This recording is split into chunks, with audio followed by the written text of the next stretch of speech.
प्रणाम बा सबका के। अभी एगो घटना सामने आ रहल बा कि बहुत ही होनहार गायक गोलू राजा के एगो कार्यक्रम के दौरान गोली लाग गई। हम काले से उनका के 2-3 बारी फोन ट्राई कैनी बट फोन लागत नहीं के स्विच ऑफ बतावता।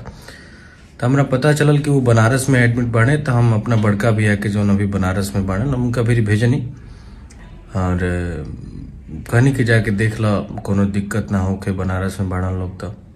तो बड़का भैया गइल भी रहन, वो अभी उनका हालत में सुधार बा, वो ठीक बाड़न।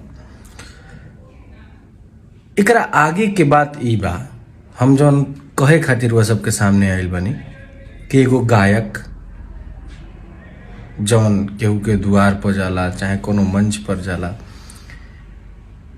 वो कोनो घर के बहुत दुलारा लड़का होला, कोनो माई के बेटा होला, कोनो बाप के आँख के तारा होला।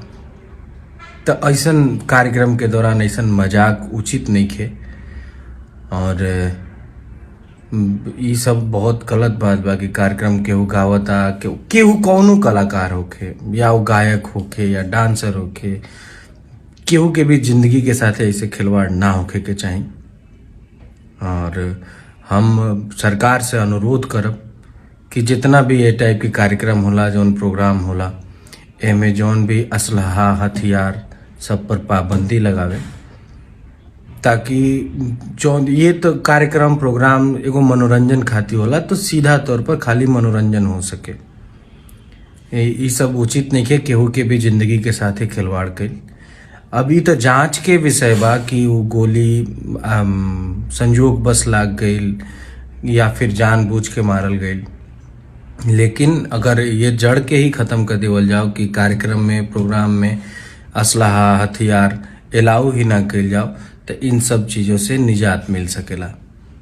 तो आगे से ये सब बात के ध्यान रखे के होई और हम सरकार से गुजारिश करब, उत्तर प्रदेश सरकार, बिहार सरकार, कहीं से भी जहाँ पे कुल कार्यक्रम होता या फिर एक ऐसा कार्यक्रम के अनुमति लेवे खातिर जे भी जिलाधिकारी के पास जाए, तो जिलाधिकारी महोदय से ये निवेदन बा कि वहाँ के ये क्लियर कर लें कि रुआ प्रोग्राम में असलहा के ना यूज होई, वो जाके वो असलहा लेके ना जाई।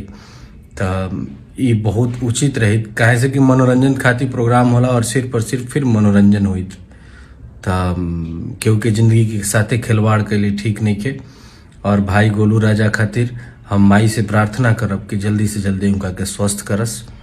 और हमनी सब भोजपुरिया लोग के एकरा से सीख लेवे के चाहिए कि आगे से ऐसे कुल प्रोग्राम में हथियार असलहा के प्रयोग ना कइल जाओ। जय हिंद, जय भोजपुरी।